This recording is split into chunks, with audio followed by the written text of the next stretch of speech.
and the varied benefits that we can reap from it. A powerful yet simple technique that leads us to overall well-being, and through it we can gain a profound lens um, to understand ourselves. Let's continue our resolve to learn further from Chandra sir. Over to you, sir. Thank you. Happy morning, dear friends and masters. Good afternoon, evening.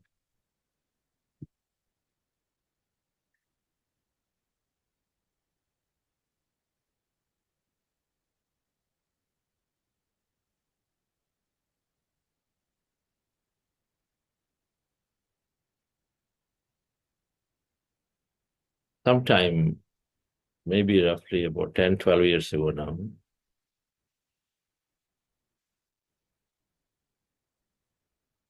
I was attending to a lecture of a quantum physicist, Dr. Amit Goswami.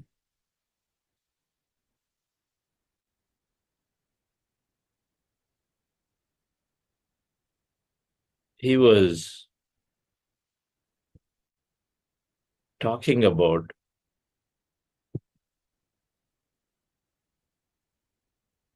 the entire field, everything that exists is empty.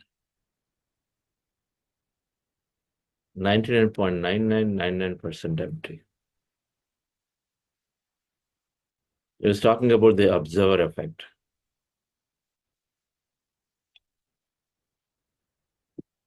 On spiritual science, we've always understood, from Bhagavad Gita, the Indian scripture, we understand that we are not the body. There is something more. There is soul. There are 5 bodies, 5 koshas, all of that.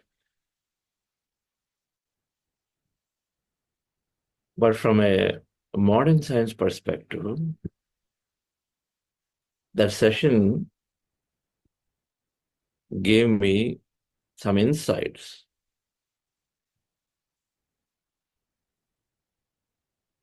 He was narrating how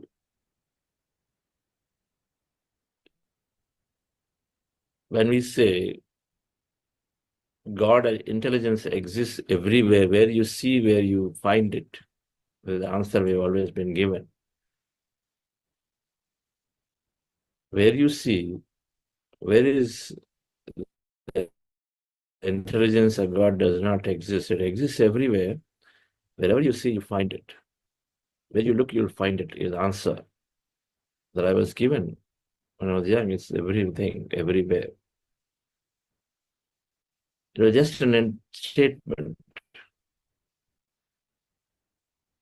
But in his program, in that session, he was talking somewhere in the United States. He was talking about the experimentation on electrons. That when you release an electron into your room, now the electron, according to quantum physics, contrary to what we all might have understanding that it is a particle, by default it is not a particle. It is an energy. It's a field of energy. It's a field of energy, like a wave. When I release an electron, because an energy as a wave is not visible to the naked eye. It's energy, so it's not particle, but we think it's particle. It's called, he called it a wavicle. It's a wave and a particle both simultaneously. So the electron is released into your room. Now being invisible because it's a wave like radio wave, TV wave, electromagnetic waves. Being invisible, it's not visible to the naked eye, but it is there. It's released, now it is there somewhere in the room, but it's not visible.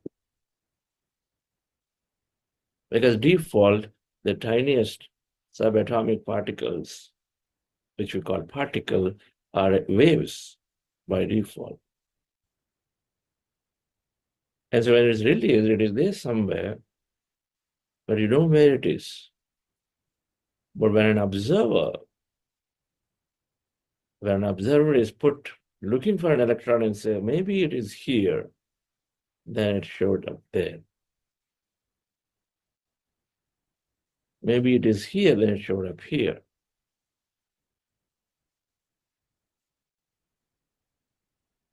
Observer, according to quantum physics, through this observer effect, an observer is collapsing the wave function of the electron into particle in a way that is condensed energy that is showing up there to see. So default, all electrons or neutrons are energy, not particles.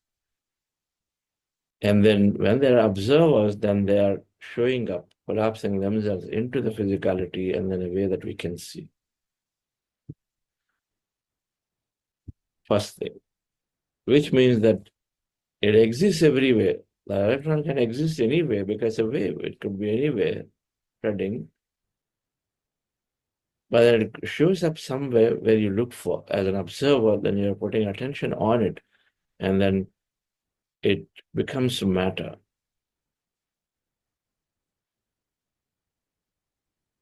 That seemed like gave me some answer. Okay, so this is what it meant. Everywhere it exists, everything out there. Then it talked about everything out there is emptiness, according to quantum physics. Later in the books like You Are the Placebo by Dr. Joe, and then when I studied Fred Alan Wolf, one of the beautiful things about Patrici is that he introduced master after master after master after master.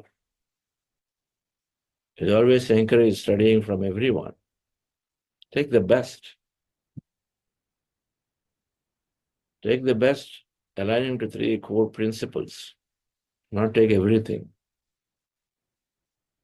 If somebody had a lot of blind belief rituals, he said, cut it off. If somebody has talking about non-vegetarian, he said, cut it off.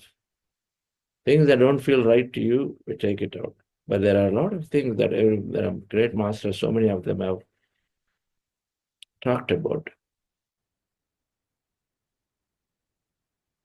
And so he introduced all this, you would read books and then introduce. So then Fred Alan Wolf, in fact, we invited him to Pyramid Valley International. He was there. Beautiful.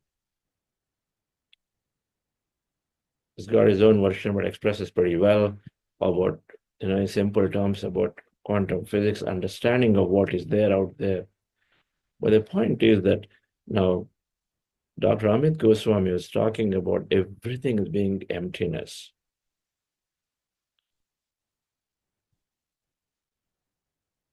All universe or multiverse is all empty.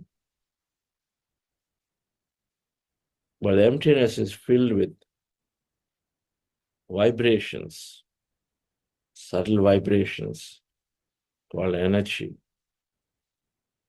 And so these things that we thought are there in subatomic level, because we know the universe is made up of elements. And all the elements, if we go inside, they're all nothing but some nucleus with protons, neutrons center, and there are electrons there around. But now we know the electrons are merely energy fields by default, not particle field. By default, they're energy fields. The energy fields convert into matter through somebody's observation.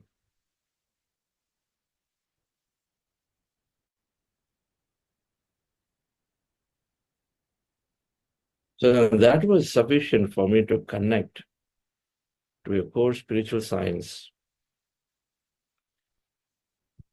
understanding that we are not the body, we are energy, we are soul. Spiritual science said soul. Something bigger than something invisible, but it is there, it's guiding. There's intelligence.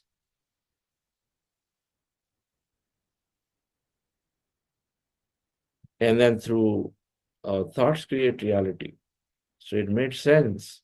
An observer bringing that energy into matter, it makes sense. The core aspect of spiritual science and the core aspect of meditation that we come to is that we experience that field every day, that empty state of field every day. Which seem to make sense again that we've always been told from spirituality that everything is there, that's all consciousness, that's all God that is there. And that shows up, that is observed when we observe. It comes into existence when we observe.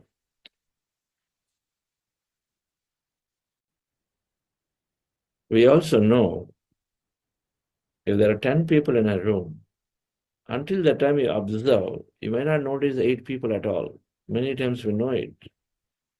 If you're focused only on one person or 2 people or one thing that we're very, very looking for, even though we go around, we now pay attention to anybody else. You know that. They are there, yet they're not there as long as because you're not observed, not even looked at them. So something comes into our attention, only we pay and observe on it. And now we go deeper, that energy becomes matter through observation. And so then it shows up as a form. So the concept that everything is emptiness and energy, and that becomes matter through observation, was intriguing. And so from Dr. Fred and Al Wolf, and then while I was reading, but some simple experiments that have been translated to videos helped to understand and then correlate that to thoughts create reality. It's a very important aspect because the entire spiritual science is trying to unlock this one principle. The entire science of meditation is trying to unlock this core principle that our thoughts, our attention brings experience into reality. And so then this whole idea and the notion and attempt of practice is to develop our awareness in many, many ways to see that our thoughts must be aligned towards what we want to experience, not what we don't want to experience.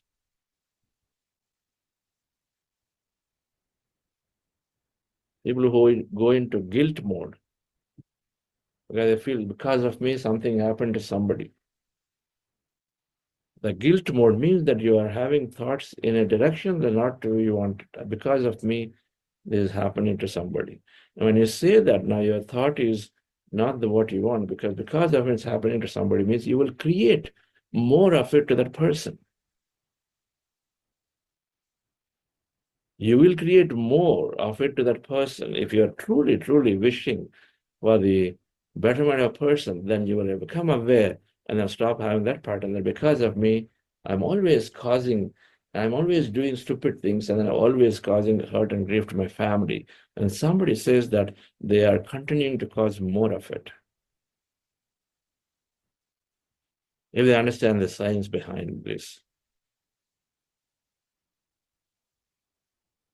So the entire practice of any important spiritual practice is unlocking this core principle that our thoughts have something and a lot of things and everything to do with our outer experiences. Because our thoughts have an impact on them, the field has an impact on it, and there is a nice interaction between them.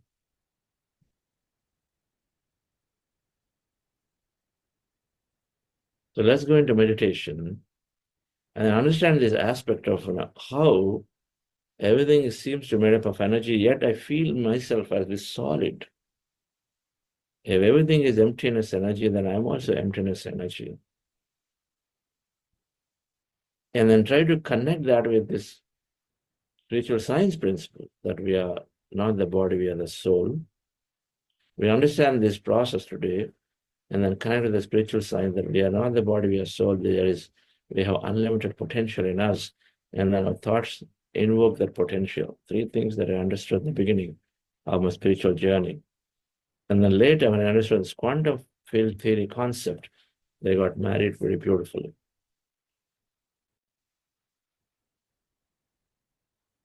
This is essential. Those who wanting to have a scientific understanding, to convince ourselves about it, about this whole practice. Because later on, we say many things, and they all are founded on this principle of thoughts observe, thoughts create things. There are other aspects too. So we'll resume the 6 spiritual science principles concept tomorrow, day after, from where I left off on Friday. And for today, let's go into meditation and understand this quantum field theory concept that is connecting us as the whole energy, the wholeness, right? And the meditation gives a direct experience of that wholeness.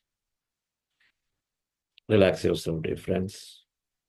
We're practicing breath mindfulness meditation. Our goal is to empty the mind and be in the state of emptiness, or reduce the thoughts of the mind.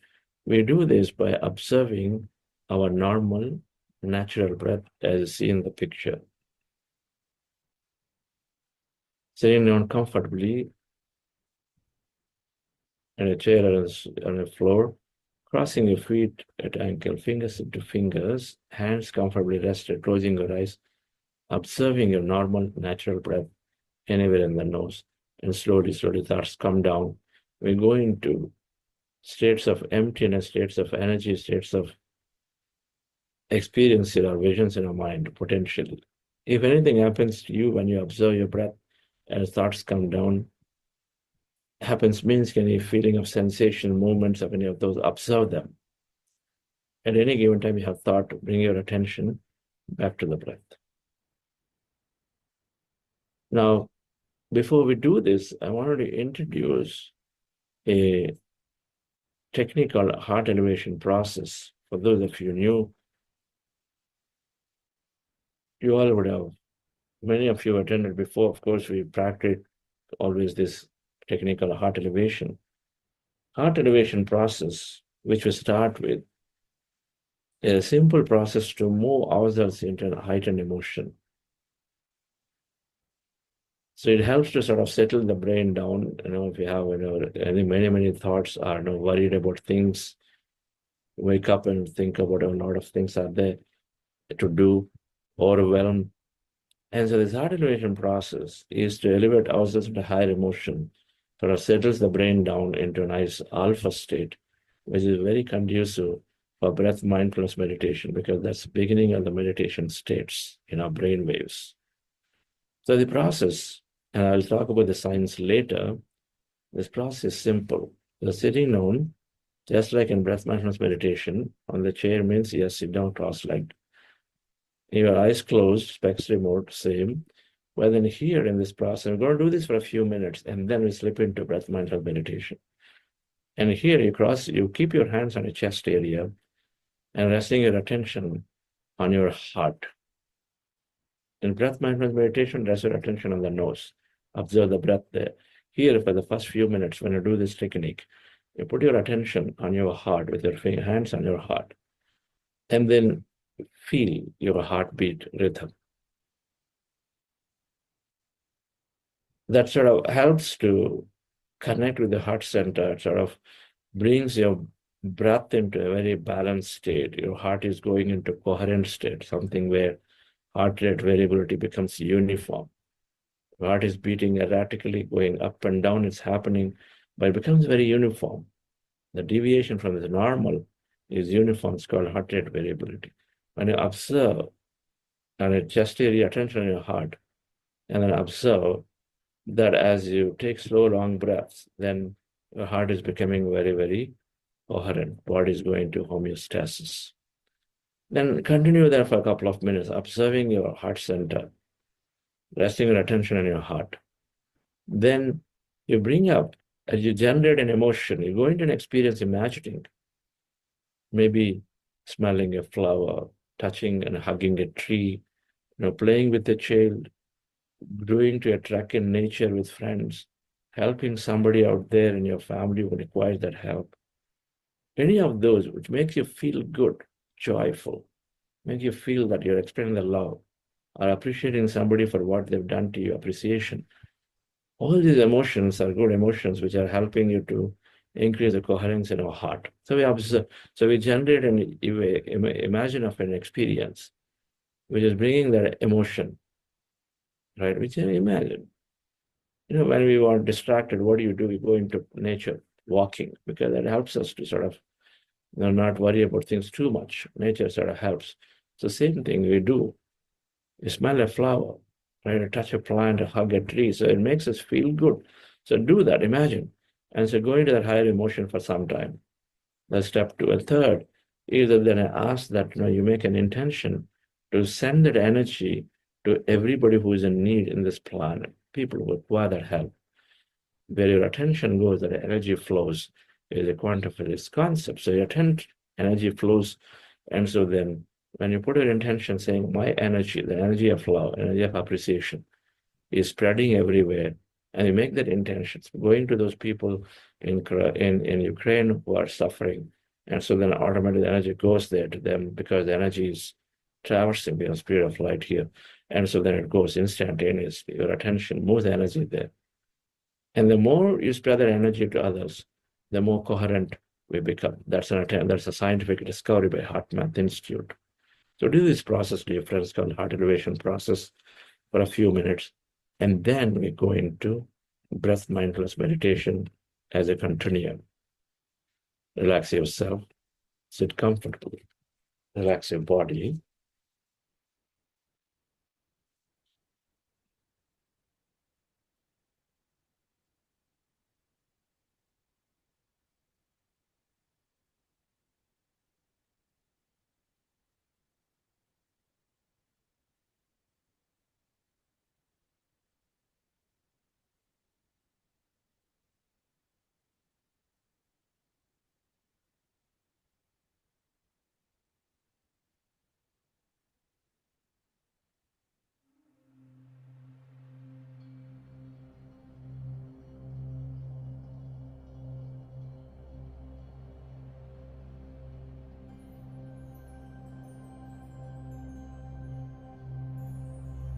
Dear friends,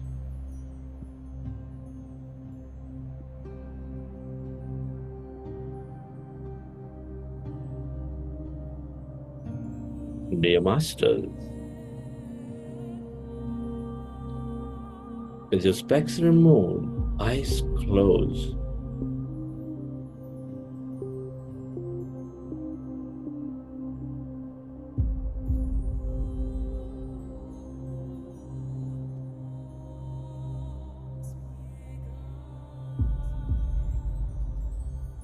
dear friends, with your specs removed, eyes closed, keep your hands on your chest area.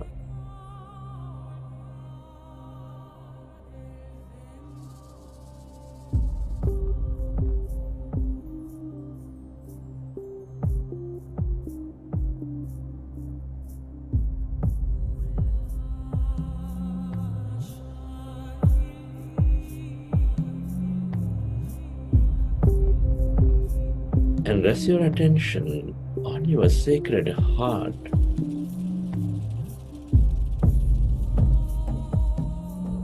And can you feel your beautiful heart?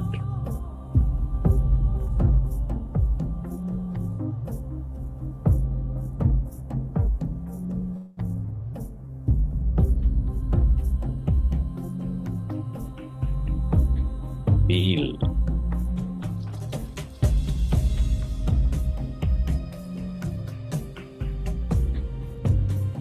the seat of all emotions, nurturing all life with its energies of love, compassion, gratitude.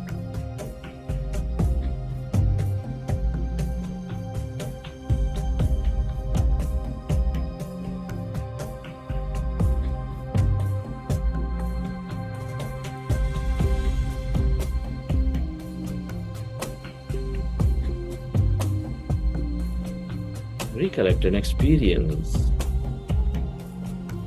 from your past or from the present, or visualize and imagine an experience of higher emotion, of joy, of love, of compassion, of gratitude,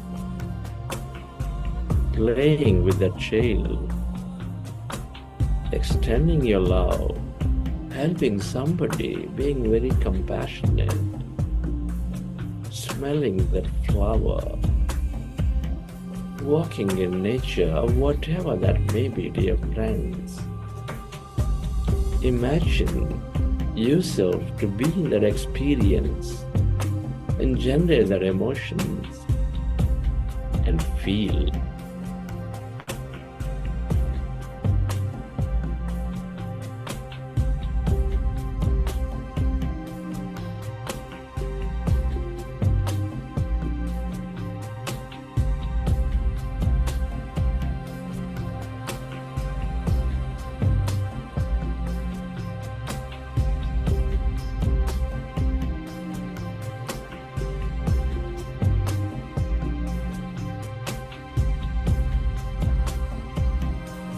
The more you experience that energy, that emotion, the more coherent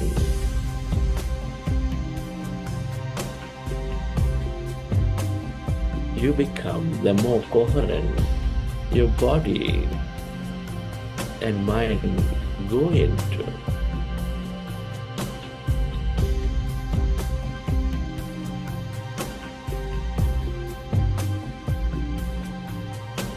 Relive that moment and feel that emotion. And can you intend to send that energy, to spread that energy to everything and everybody on this planet? To all those in need, where your attention goes, there the energy flows.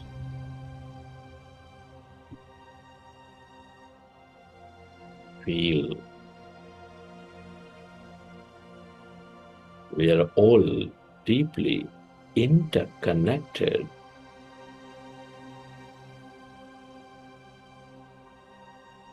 We are specks of energy in this field, connected with each other. Love, compassion, appreciation are all the ways to experience that connection, to become coherent with everything and everybody. Feel.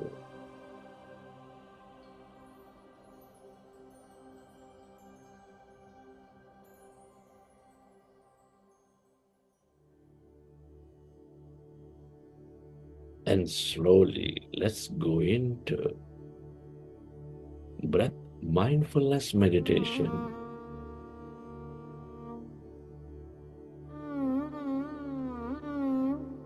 With your fingers into fingers, hands comfortably rested in your lap. Observe your normal, natural in-breath and the out-breath, dear friends.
We are going into powerful group meditation.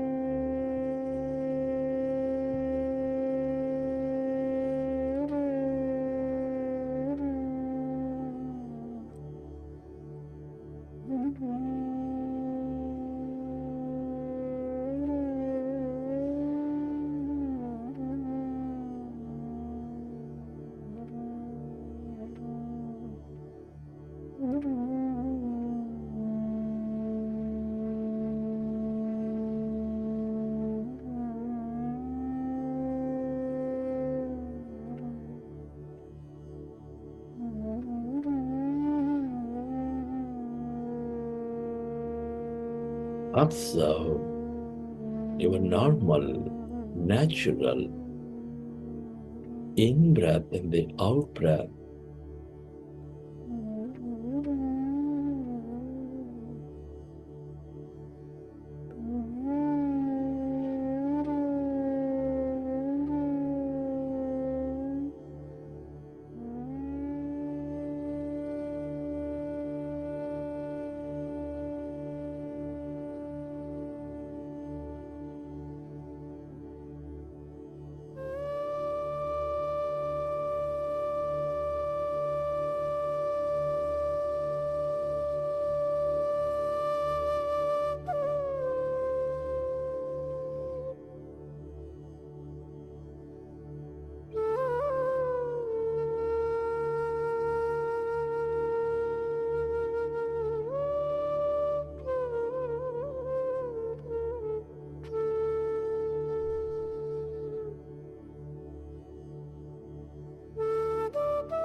It is natural to have thought.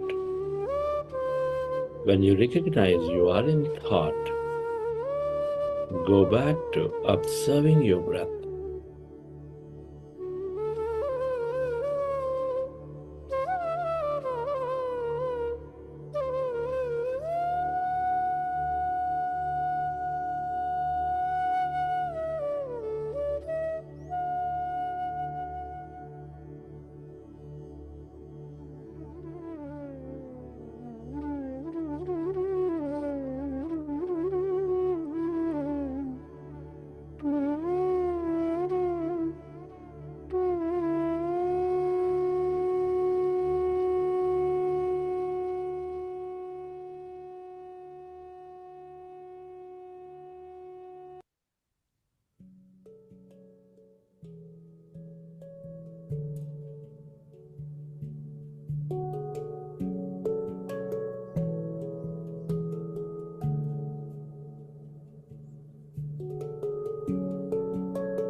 All emptiness is energy.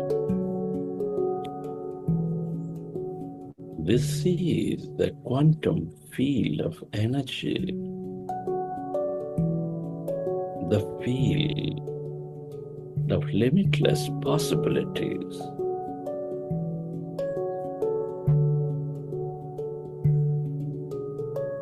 The field of intelligence.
Merge into the emptiness of yourself,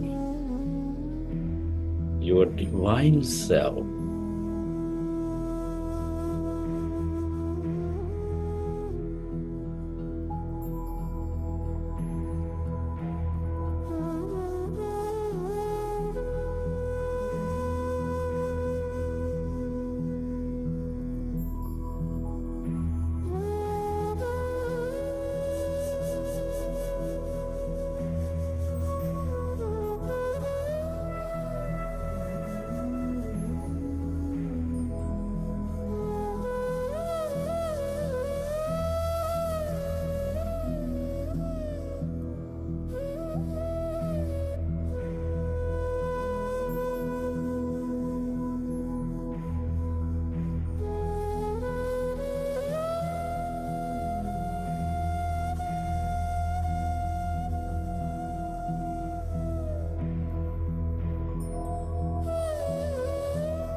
Friends, let's express gratitude at this time.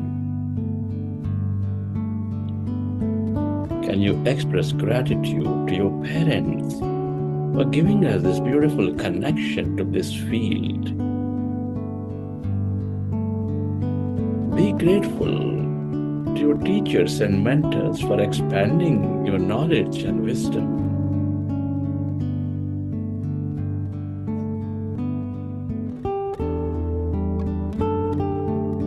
Your gratitude to your family, friends, colleagues, relatives, everybody in your life for helping you learn so many things, experience many things.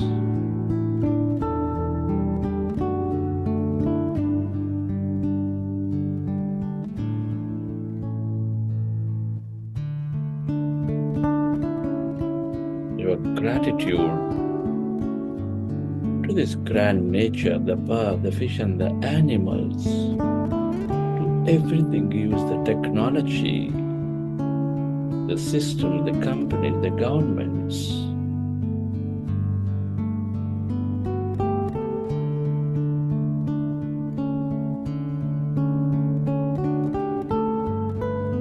But they fill your life with energy, beauty, and helping life to be very comfortable.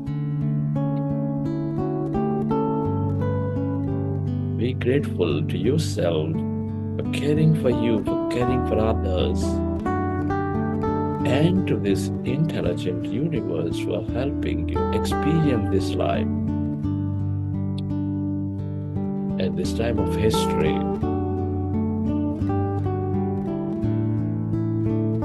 Gratitude is the ultimate state of receivership.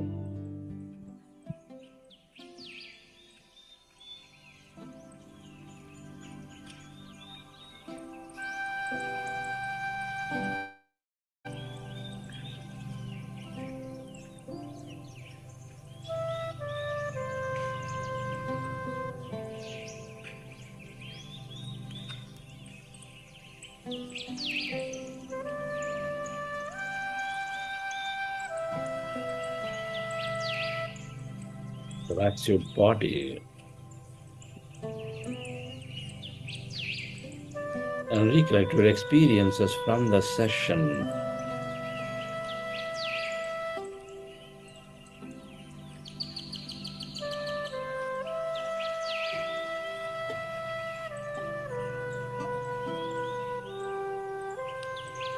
And whenever you're ready, keep your hands on your eyes for 5 seconds. And then open your eyes.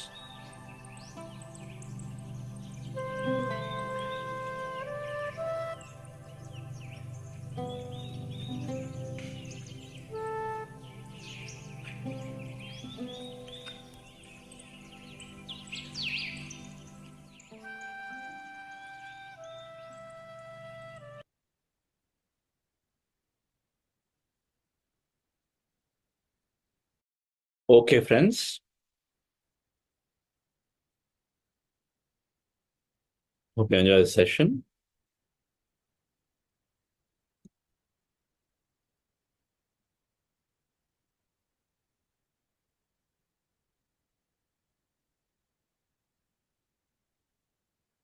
Let me put up a few charts about this important concept, more well understood through visually, and also play a short video, part of it, to know more.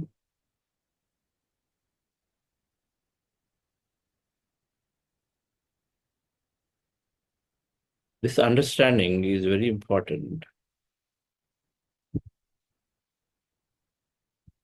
in understanding the concept of oneness too. The concept of oneness, wholeness. There are a lot of things that are spoken. But what is this oneness, scientifically speaking? What is this God of that who can do everything? Or what is this unlimited possibility that I have unlimited potential? How is that mean? What is that? Where did it come from? And of course, thoughts create reality. Some of these understandings will come through this topic. At least it'll help to facilitate, to question more about it.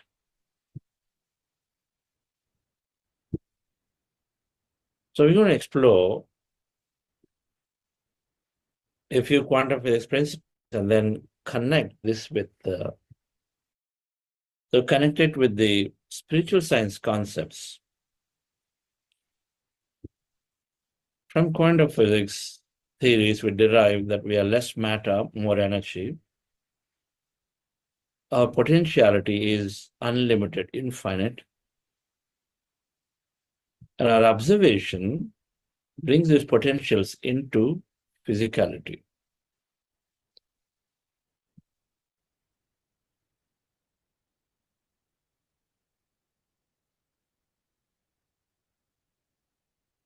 So quantum physics are operating at a very, very micro level in the field of, when interpreting matter, they're operating at the micro level, inside an atom to subatom to all of that. They go deep into it. And so when they go deep in the work there, what they're finding is that whatever that we think is real is made up of things that cannot be regarded as real. That's Neil Bohr. Because they go inside and then they don't find anything out there. They find a whole bunch of emptiness out there. When I go into an atom and go deeper inside further to see what is there, they find emptiness, all emptiness. So they say then, we think we are made up of real hard substance, but it's all non-real because they don't find anything hard like that inside. Instead, they find energy there, like waves.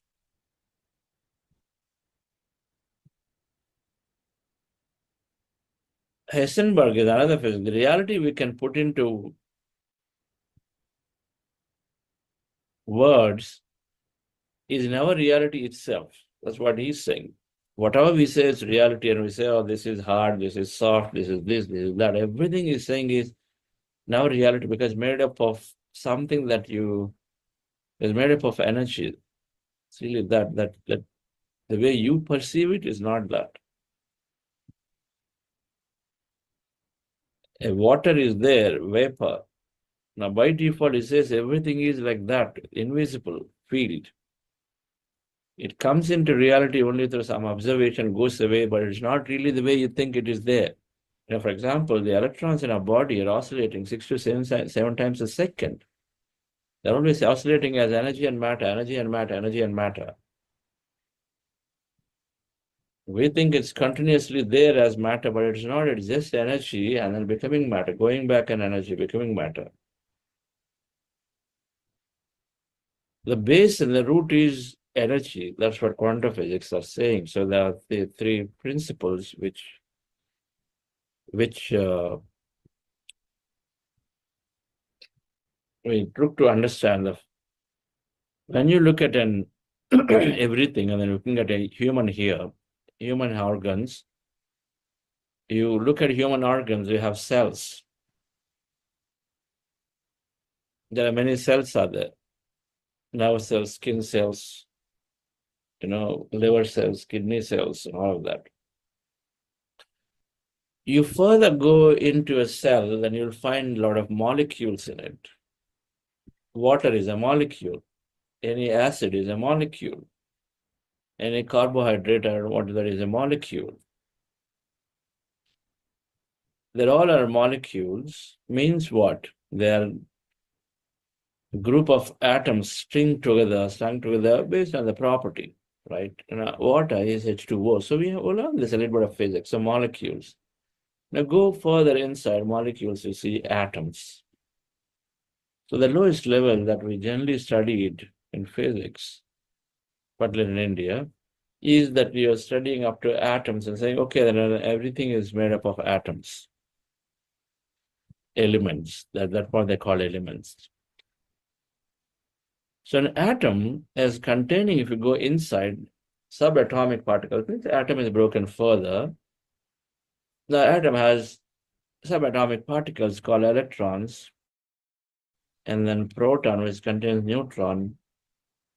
The nucleus contains proton and neutron. So electrons and protons, neutrons are there as subatomic particles in a given atom. So this is known.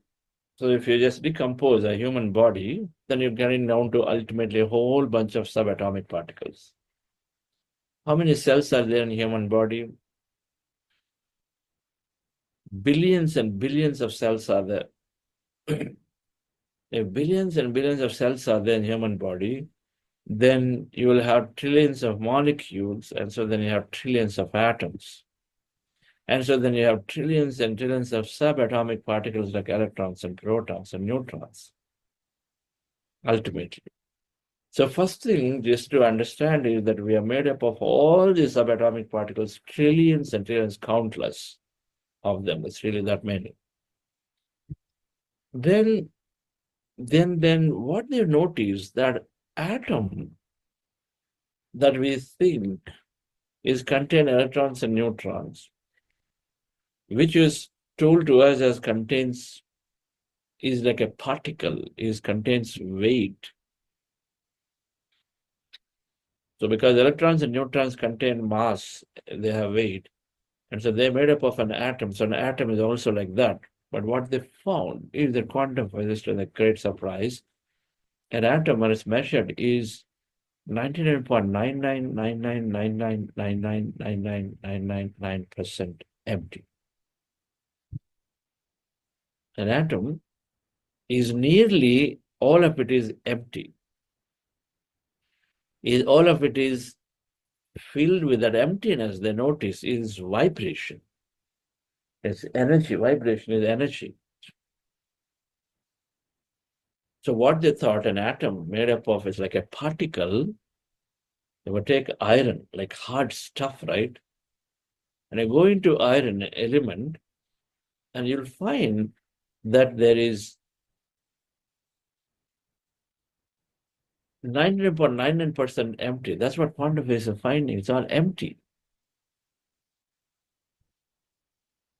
Then we thought only the electrons and protons are the only thing that are not empty, that's matter, because that's all they found. So first thing in the universe, they're finding is that atom is empty, all of it is empty. So if atom is empty, and then by previous chart, if a body is made up of several molecules, made up of cells, made up of organs, and if atom is empty, molecule is empty, cell is empty, an organ is empty, body is empty. So default is made up of this emptiness and energy. It's all there as emptiness and energy. But then we find ourselves as matter. But the quantum physics is saying it's all emptiness, the emptiness vibration. So that's why this is not real, because nearly all of it is emptiness, but yet we have this experience of matter, physical, particle nature. And so then it's made up of stuff that's not real stuff. The real means that we want to sensory perception will become active there. You can touch and I feel it, but can you touch and feel a space? Vapor, can you touch and feel? You can't.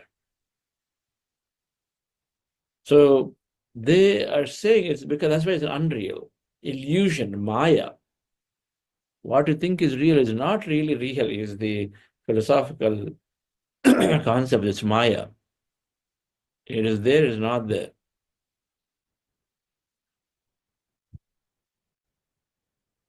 Maru Marichikavat Rajju Sarpavat. It means in the night time, a rope will appear as snake. We think it's snake. In desert, all these, the mirages are there. That we think it's water, but it's not water. As are there. Mithya, that's all the illusion. So here, what we find, everything is real stuff. And quantum physics is not real, because when you go deep inside, nearly all of it is just emptiness filled with energy, something that's invisible out there.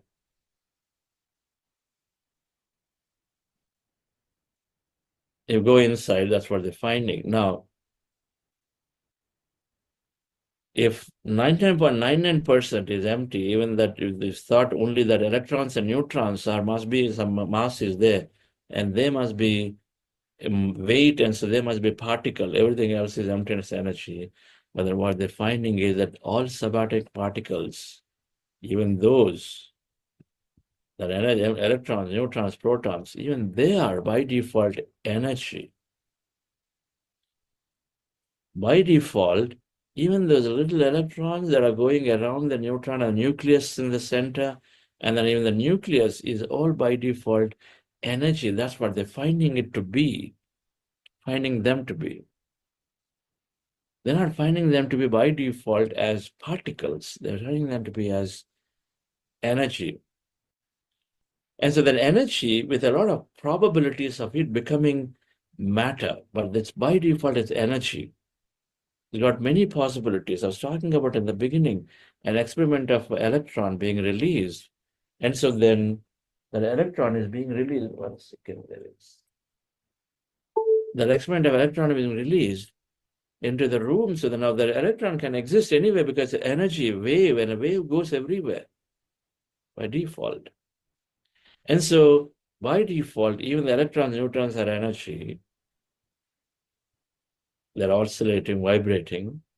Everything else is anyway emptiness and energy fields. Now, so in energy field,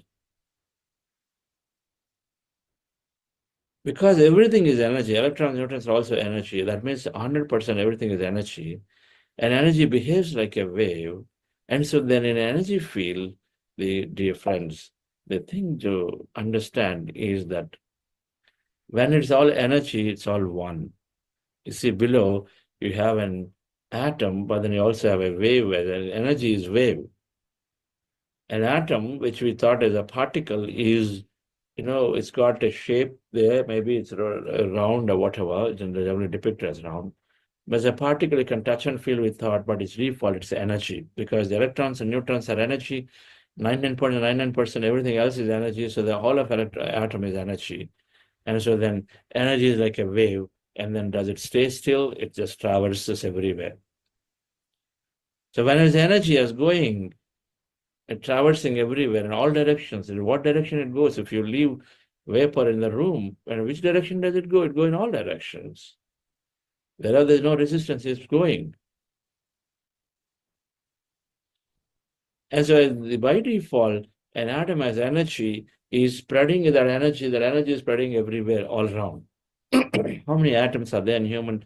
Trillions of atoms. And so then all of them are going as energy everywhere. Now I'm energy, because simply energy is spreading. And then now you are energy. And then everybody and everything out there is energy. So then simply everyone is in field of energy. And that energy as a wave is spreading, spreading, spreading. Like 3 TV stations, they're producing energy, 3 radio stations producing energy, they're all spreading. The light bulbs are energy, they're spreading everywhere in the room. Now, when they spread, and then what happens to them? When 2 waves spread, what happens? The wave intersect and then form into a new wave, isn't it? When this energy is spread between light bulbs in your room, they all intersect each other, they become one single source of light. So as energy, you are energy and I'm energy and everything is energy. We all become one in that field of energy. There is no separation. Can you separate the light streams of 2 torches? You put them together, 2 torchlights, and then put them together. It becomes light there. More light comes. But can you separate and say which comes from which torchlight when they merge? You can't separate them. They are one. 2 sources of milk from 2 dairies is given, and then milk cans are there. Mix them together. Can you separate them? They become one. They form into a new color, whatever, depending on what is it, but then they become one, and you can't separate that point. So as energy, we're all one. And at default, we are energy.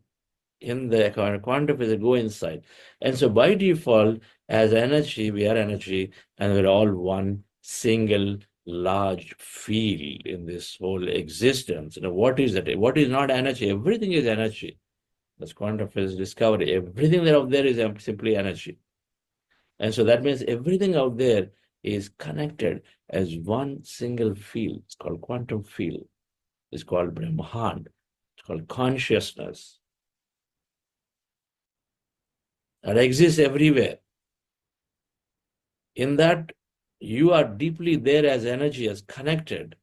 I am there, everybody is there, the trees are there, animals are there, every planet is there, every galaxy is there. Everything is there, simply as energy connected. Interconnected, because waves just become one. I just spoke about the light waves. Ponds. In a pond, you put 2 pebbles down and then the water waves come up, and the waves, when they merge, they all become one. You cannot even think of separating them. So this is called entangled in this quantum field of energy. We're all connected as one. And these atoms are the electrons and neutrons, subatomic particles, are oscillating as by default, oscillating as energy waves. But then what they've found is that sometimes they become matter, they collapse into physicality, they appear as matter. So they're oscillating as waves everywhere. In many, many positions, they can be there as waves everywhere they're going. And so then you have trillions and trillions and trillions of electrons and neutrons. They all are there as waves. And then you can take any combination of them. And if one becomes matter, any combination of them also can become matter. That means you have infinite combinations called infinite potential. Only when it becomes matter, you can see it. When you see it, you can touch it, you feel it, you have an experience of it. And so then the idea, the notion is that all these electrons and neutrons by default are energy oscillating. It's an infinite combinations called infinite potentials. And so then they're called limitless potential field of energy that becomes matter in limitless ways, infinite ways. They're called experience of life. When energy becomes matter, that's something that we can feel it through 5 sensory perceptions, gives rise to experience to us. With an experience, we go through some emotion of good or bad and whatever that is, and which we label it based on our understanding. But otherwise, it's simply an experience that is happening where energy becomes matter. Tricky to understand, but by default, we have to see ourselves as simply energy field. That's why spiritual scientists always said, Patrizi always said, see the other person as soul and energy. Then energy is soul, and how you classify this now. There's something out there which is intelligent. Everything is energy as one, is not separate, is interconnected deeply to each other as one field. It's called oneness. In every meditation, when we remove the matter, the material element, the form is there as long as you put your attention on it, because now there is an understanding here. And I use the word when you put in attention. When observed, a subatomic particle becomes matter. By default, it's energy, the subatomic particle, but when observed, it becomes matter. That's quantum physics experimentation. So first of all, we are less matter, more energy, because by default, we're all energy. And we have unlimited potential because we are one with that field, so not separate. That means we are the whole. We are this tiny matter when it is observed, but otherwise we are the whole field existence, Brahman, the deep meaning of Aham Brahmasmi, that I am that. Because we are that by default as energy, which is intricately connected with everything as one. And so we are that. You are that, Tattvamasi. By default energy, infinite potentials of these electrons, neutrons, oscillating, waiting to happen into the physicality. But how does it happen to physicality? Through observation. And observed, a subatomic particle becomes matter. And how does this happen? Is this quantum physics experiment called double slit experimentation that many continue to do this and then come to the same conclusion that when you are observing these energy particles, they're becoming matter. So let's listen to this short video. And here we are, the granddaddy of all quantum weirdness, the infamous double slit experiment. To understand this experiment, we first need to see how particles, or little balls of matter, act.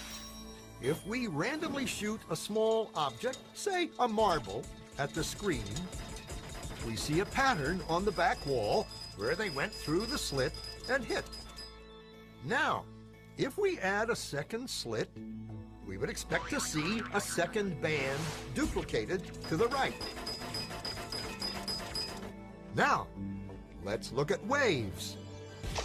The waves hit the slit and radiate out, striking the back wall with the most intensity directly in line with the slit.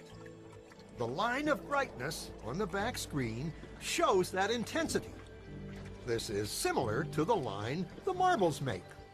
But when we add the second slit, something different happens. If the top of one wave meets the bottom of another wave, they cancel each other out. So now there is an interference pattern on the back wall. Places where the two tops meet are the highest intensity, the bright lines, and where they cancel, there is nothing. So, when we throw things, that is, matter, through two slits, we get this, two bands of hits. And with waves, we get an interference pattern of many bands. Good so far. Now, let's go quantum.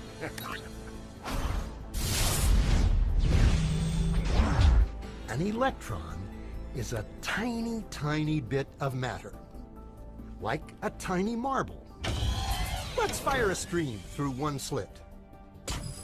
It behaves just like the marble, a single band. So, if we shoot these tiny bits through two slits, we should get, like the marbles, two bands. What? An interference pattern. We fired electrons, tiny bits of matter through. But we get a pattern like waves, not like little marbles. How? How could pieces of matter create an interference pattern like a wave. It doesn't make sense. But physicists are clever. They thought, maybe those little balls are bouncing off each other and creating that pattern. So, they decide to shoot electrons through one at a time. There is no way they could interfere with each other. But after an hour of this, the same interference pattern is seen to emerge. The conclusion is inescapable. The single electron leaves as a particle, becomes a wave of potentials, goes through both slits, and interferes with itself to hit the wall like a particle. But mathematically, it's even stranger. It goes through both slits, and it goes through neither. And it goes through just one, and it goes through just the other. All of these possibilities are in superposition with each other. But physicists were completely baffled by this. So they decided to peek and see which slit it actually goes through. They put a measuring device by one slit to see which one it went through and let it fly. But the quantum world is far more mysterious than they could have imagined. When they observed, the electron went back to behaving like a little marble. It produced a pattern of two bands, not an interference pattern of many. The very act of measuring or observing which slit it went through meant it only went through one, not both. The electron decided to act differently, as though it was aware it was being watched. And it was here that physicists stepped forever into the strange, never-world of quantum events. What is matter? Marbles or waves? And waves of what? And what does an observer have to do with any of this? The observer collapsed the wave function simply by observing. Okay, friends. This video credit to Fred Alan Wolf, Dr. Fred Alan Wolf.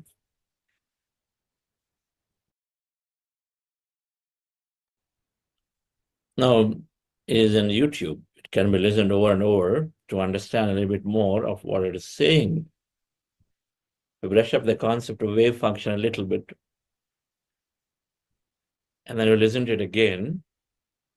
But what it is saying is that by default, electrons behaved as waves, and so they showed up as multiple bands on the screen when they're fired through two slits.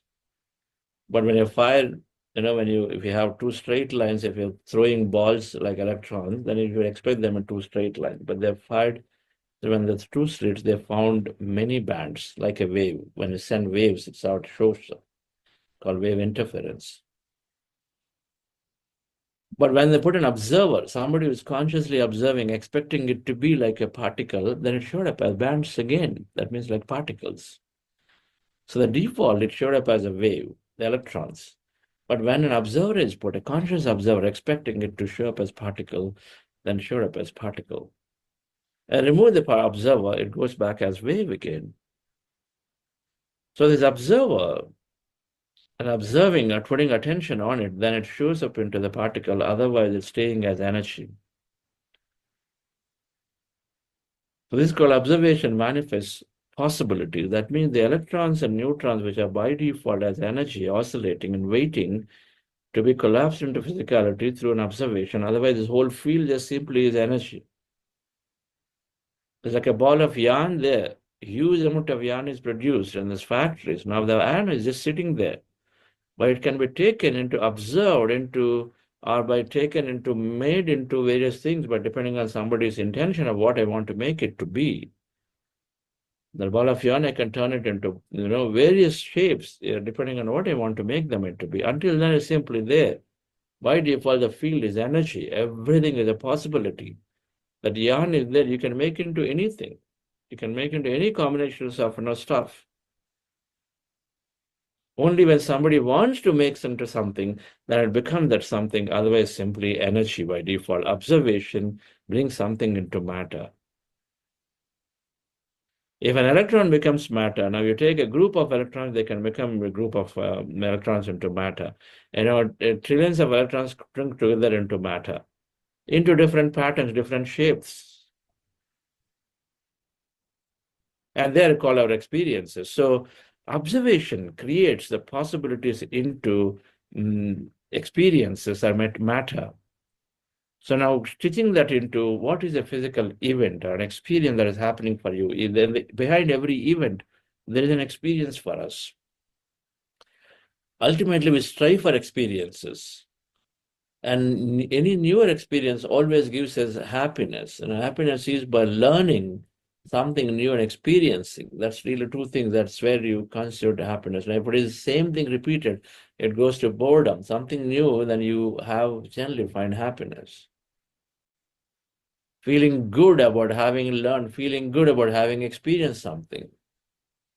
Learning, doing, being. Humans ultimately are there learning something and then they practice and do something on it, and then they have an experience, and so then it's called a state of being in there.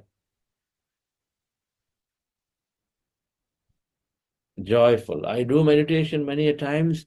Then I have first time I meditate and learn about it. I practice it. I get some kind of a feeling of a joy. Then I go meditate more. Every time I experience that no joy, and then eventually, I become the joy, because over a period of time, there is so much installed in you that you become that. And so way long-term meditators become joyful. They're joyous all the time.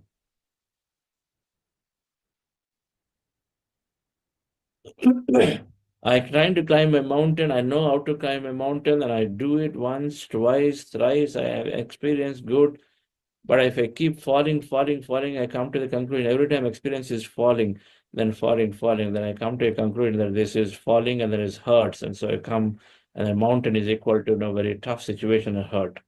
That's called a being status, where becomes a belief that if I have to climb these rocks and mountains, it's going to be very tough. With experience of toughness, I don't know, whatever. Then you come to that conclusion. You're becoming of it. That means the moment you see, immediately correlate and say this is tough. So experiences ultimately are there. Now, depending on what experience we have, we term it good or bad. But eventually, everything is an experience, is where we come to neutrality. But from a point of view perspective, every physical event, now if you connect these dots here, every event that an experience is an appearance of patterns of subatomic particles. And they're all there as energy by default. That influence your observation. So this is like what? It's like my experience of me wanting to travel by British Airways from Bangalore to, let's say, London. It's an experience I'm seeking. Experience requires there are people, places, things in it. There are these British Airways coming into picture, must mean it's fleet of aircraft. The people, airports come into picture. Now I'm seeking an experience of visualizing and then going through that. By default, it doesn't exist, but then when I start visualizing, or when I'm putting my attention on it, and then eventually the whole experience, the string of electrons, neutrons surrounding that experience come into physicality. So I do have that experience of it. Our observation is thought and feeling of an experience. And what I wish to have is what I'm imagining, as sending that signal of energy of exactly what I want to construct. And so that pattern I'm constructing, but ultimately the energy behind that comes into physicality with observation manifesting possibility. So if we can put our attention on what we are looking to have as an experience, an observation, then we can manifest matter. That is life experiences. Our mind is wandering constantly all the time, here, there, everywhere. And meditation brings it more focused, number one. Our mind is very limited. It thinks this is not possible, that's not possible. Meditation makes it very open. So it becomes very open. That means you are allowing this possibility to show up, however remote they are. It becomes focused so that you don't distract here, there. Instead, you're pretty much focused on what you're looking for. Rather than thinking, one day I want to have an admission here, another day I want to have a job, another day I want to not do anything. just do a business. So there's all kinds of stuff happening, non-focused. Meditation makes us more focused, objective, with a red objective, and then also makes it open and say at times when it seems like it's very difficult and may not happen at all because we are very fixated to the matter, and then how the matter can only change slowly and little by little. But meditation makes you open and say a miracle is possible in any situation. I don't have money, but I don't know, tomorrow suddenly some bonus can come. I don't know, some strange person can come and then give you money and go. Yesterday, one of our masters from Hyderabad, Pyramid Complex, was telling me, of course, they have a need and they're always looking for donations. So then somebody comes, somebody apparently, just had a dream in where Patrizi came into his dream. As I felt he came to the project and then he said, okay, how is this happening? Annadana, okay, I'll give you 5 lakhs rupees donation, he gave. And I said, what else do you need? Okay, so we have such a big campus, we're trying to develop it, we need a tractor and then a few things. Okay, so then he spent 13 lakhs, he bought a tractor, gave it to them, it disappeared. He never came back ever again to that project. And what do you call that?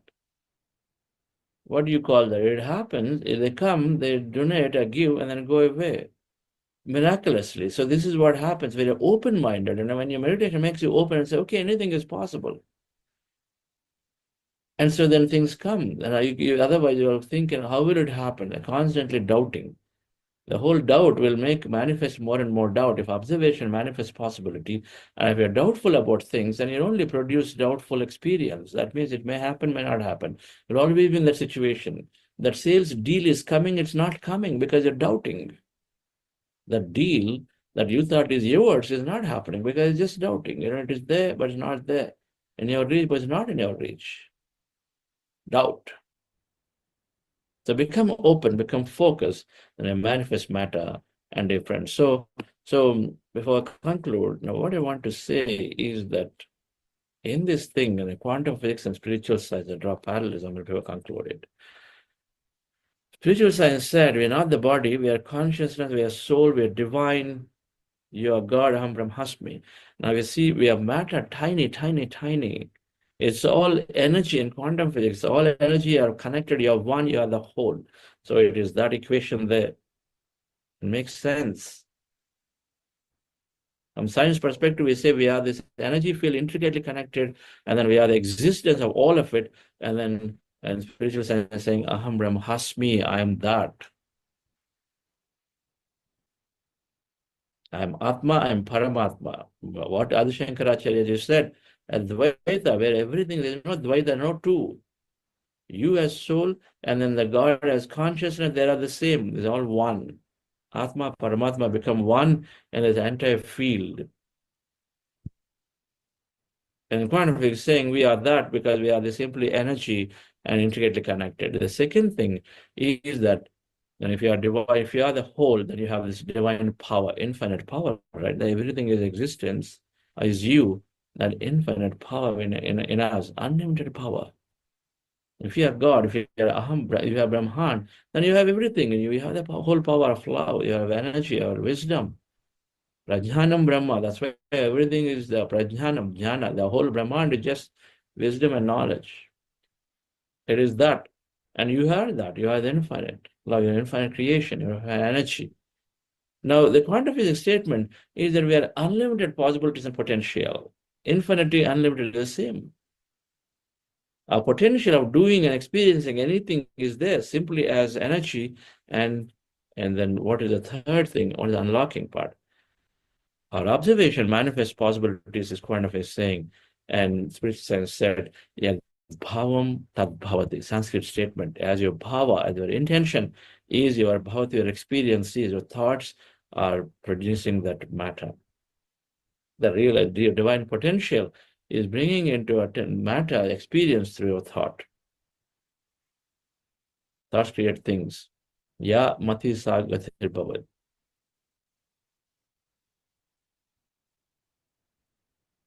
So with this understanding, dear friends, when I came to this understanding, it became very, very clear that we can experience it, and then meditation, this breath meditation, where we are emptying ourselves, we are letting go of the matter aspect of it. And so then we start experiencing this whole field of energy, the connectedness.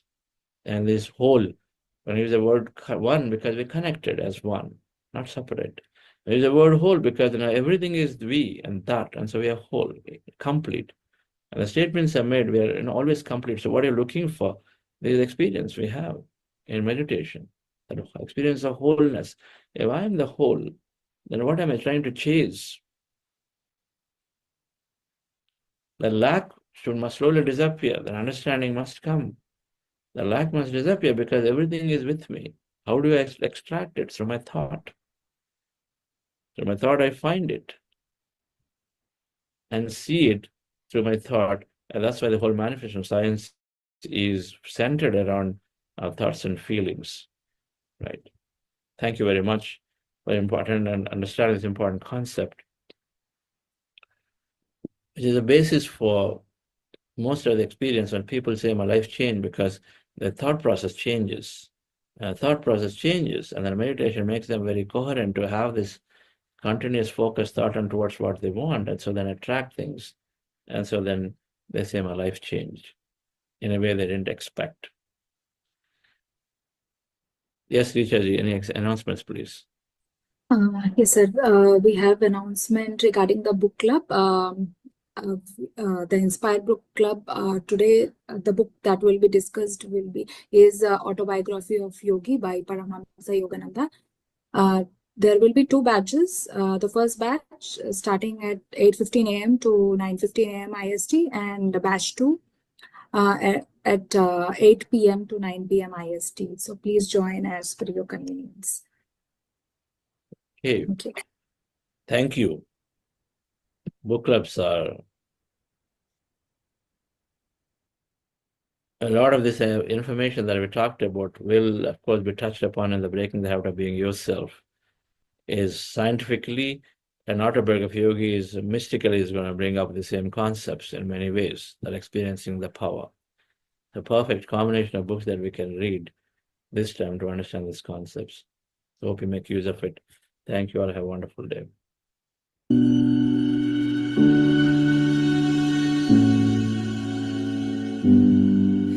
I was searching, I was looking, everything I need is within me. Each one. Okay. Do you have something to say, Chandraji? Good morning, Chandra sir. It is highly charged with quantum physics and the spirituality, the way you connected it. Absolutely, that goes more and more into the brain. I'm ready to hear it. Even however times you say it, because each time I get something. That experiment was not going into my brain before. So many times but in my layman's simple views today, after hearing you, I just understood everything is the part of it is all energy. And because it's all emptiness with full of energy only, it's less matter. Even whatever the matter is, they are all changing, taking different shapes according to the way the observation fall on them. How we think, and that observation comes from our own thought and our own thought and our feelings. Whatever we would like, we can manifest the way. If I want to see that as a line, I can see it as a line. If I want to see that as waves, I can do it. That is the way things are happening. Is that right? Am I understanding you correctly? That's what you're understanding. Just the plain words, just not the scientific form, but you beautifully connected the quantum physics to the spiritual science. Awesome. I missed the third one. Our observation manifest. For that, you are giving some spiritual science. What is that equivalent? You said something they are beautifully linking. I said, Yadbhavam Tadbhavati. Yadbhavam Tadbhavati. Okay. And Yamati Tagatir Bhaved. Okay. That's really, it gives so much logical understanding now. because manifestation is not a myth anymore. It's not from the book, it's not the concept. For me now, it is possible for every X and Y. Whoever focus, whoever has the open of my heart, we will get anything, because that's coming from our own mind, our own consciousness. Thank you, Chandra sir. I just want to see you here as mirror and explaining myself. Thank you. Beautiful. Yes, you have to explain to many people. So then rehearsing is good. Thank you. Yes. Namaste, sir. Like, I have one question. Sometimes we are able to sit and go into the no thought or be calm, but sometimes it is very difficult to even focus on the breath. Why that happens? What is the reason for that? Sometimes it's really a big challenge, even though after your morning sleep you just wake up and you start with meditation, you are not able to focus much. As another day it is very easy, it just flows into the system very well without putting some efforts. Why is that, sir? Madam, when you are driving every day to going to office or anywhere, is the experience always same? No. When you're cooking, is your family members are always telling you, oh, very tasty every day? Great. No. Why does that happen? Because of the proportion and the quantity of things that we put, it might be different from one day to another, and the situations differ. Situations differ, your mood, your many things are there that day, isn't it? Yes. Aspects come into picture, isn't it? The Yeah. weather plays a role in it, how you feel. Your body plays a role. Same way, then when you're traveling from place to place, every day is not the same. Because so many things are there influencing around us, right? Meditation is same too. It's our expectation that if a day after day after day, it only has to get better. It's not true. Our driving experiences, even though somebody drives for 20 years, someday they're very, very jerk. They're not properly there. They're not driving well. The situations are not that great. And so there's no linearity here. It is all random. There's all unpredictability is there. In the unpredictability comes all the joy of newness. If everything is very predictable, it's boring. Okay, so what do we need to do when we are in such a situation where we Don't can't? need to do anything, madam. Just recognize and say this is normal. Okay. The only thing we have to do is to practice. That day when the sabji become too salty, you say, oh, okay, so some screw up happened. Tomorrow will be fine. We continue. So we just continue. We don't stop cooking because 2 times we didn't do right. Right? And so the same way, meditation, we continue the practice, knowing that ultimately when you cook, still it will be consumable. Somebody is eating. So our meditation also like that. Every meditation is always good. Some days there's a lot of thought, so we might have received less energy. Some days, no thought, we have more energy, more wisdom, more things. But every meditation, we were going into thoughtless states for moments together. And so in that moment, energy is flooding into the body, information is coming into our brain. And so then we are, every meditation is helping us. And so all you have to do is to just continue the practice, nothing you do. Okay. Thank you, sir. And one more question, like, should we have any background music or just watch on the breath? Which is better? Music meditation deepens the experience. It's an Okay. order of magnitude more powerful. Like it's group meditating, like in a group is like that, music is like that, pyramid is like that, nature is like that, full moon is like that. It's an order of magnitude powerful, utilize it. So by default, we play music, we use music. Okay. Now, some people, and then if music is there, we use it. If music is not there, we meditate in silence too. That's how we have to get to. We train ourselves to become that. Right? Oh. Google Maps are there to go from place to place. You'll use Google Maps? Sometimes when we are not sure of the We use place. Google Maps. The technology is there, we use it. If it's not there, of course, we have to do the hard way, right? Anyway, then you have to call people or figure out and then go. But it's there, we use it. So like that. So music by default enhancing. So why not when it is there?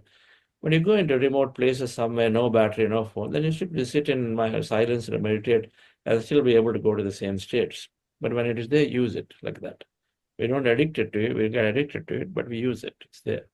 Yeah, sure. Thank you so much, sir. Yesterday I was reading this book, Breaking the Habit of Being Yourself, and I was thinking that if somebody can explain me those quantum physics, and today I just manifested, you explained very beautifully how that actually happens. Thank you so much.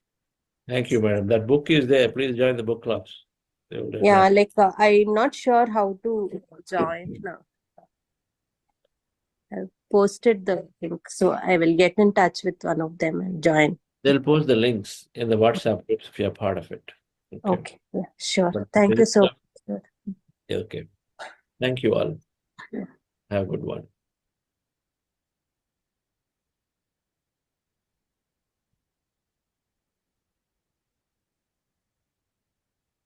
But now, God, I'm grateful for the beauty around me. Life is a gift, I wanna enjoy it. Always proving my worth only destroys it. I am already loved. Everything I need is within me.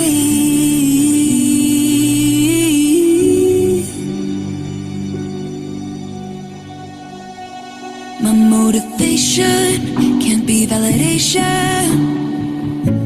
I'd always be starving for more affection. The wrong attention only